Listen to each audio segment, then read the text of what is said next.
With the British, French, and Australians joining the U.S. in dropping aid, does this signal the building of a coalition and potentially expanded military action against ISIS? For more insight now, let's bring in Fox News military analyst Lt General McInerney. General, thanks very much for coming in today. Thanks for having me, Doug. First, your reaction to what we're seeing happening in Tripoli today. Well, it's just a cascading series of events that go back 2 years ago to Benghazi to now, and you can see it's just continued to deteriorate. Very worrisome.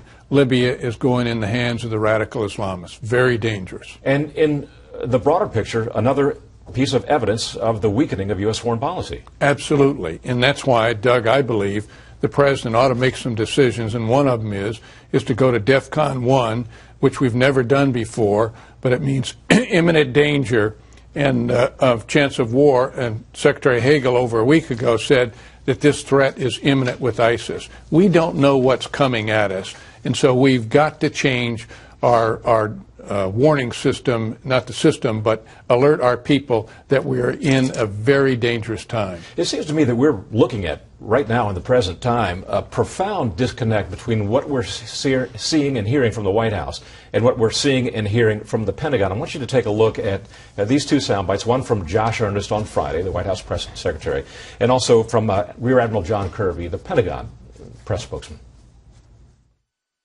The president hasn't yet laid out a specific plan for military action in Syria. And the reason for that is simply that the Pentagon is still developing that plan, and he's still reviewing them. I think that anybody who has any knowledge of the United States military knows that we're ready. We're ready all the time. The clock didn't start with the beheading of the American journalist.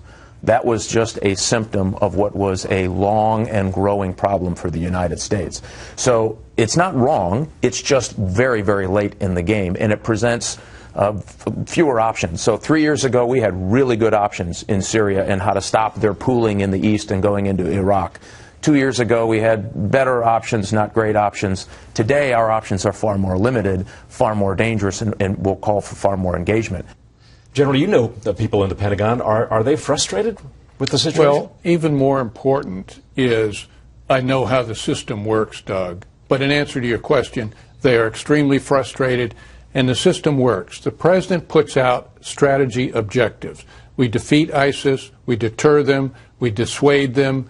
Whatever the objectives are, they come from the White House. The Pentagon plans and executes. They are ready to do anything the president wants, but as you can see from the two previous sound bites, the president is not making decisions, and that is deeply frustrating, and frankly, it is endangering our national security. Winston Churchill, who is one of the great historical figures of modern day or of the 20th century, and probably no favorite of the president's, said that one of the worst things you can do in warfare, and I guess the White House would dispute whether or not we were actually engaged in war. I think ISIS is probably not disputing that. But he said one of the worst things you can do in war is to be indecisive. And it still is the same thing. And we are indecisive. So where is it popping up? It pops up in Libya, as we've just seen. It pops up in the Ukraine. It's popping up throughout the Middle East. When you have King Abdullah of Saudi Arabia saying in a month it'll be in Europe and another month it'll be in the United States, he is giving us a warning. And that's why I say as we lead up to 9/11, we must increase our alert status globally. We don't know what's going to come at us, whether it's big or little, whatever, but we must have the mindset that we think it is a very perilous time. But what are the potential downsides, the consequences of arming some of the moderate rebels in Syria? When we see reports like what happened just last week, that the Free Syrian Army was apparently participating in the abduction of 40-some UN peacekeepers in the Golan Heights. Are these the people that we want to start supplying with weapons? Well, two different things, in the Ukraine and in Syria. Syria, we backed, I believe, in some cases, some of the wrong people, and not in the right part of the Free Syrian Army, and that's a little confusing to people. So I've always maintained, and go back quite some time, that we were backing the wrong types. I think it's going to turn out maybe this weekend in a new special that Brett Baer is going to have Friday that's going to show some of those weapons from Benghazi ended up in the hands of ISIS. So we helped build ISIS. Now there's a danger there, and I'm with you. But in the Ukraine, we need to show support.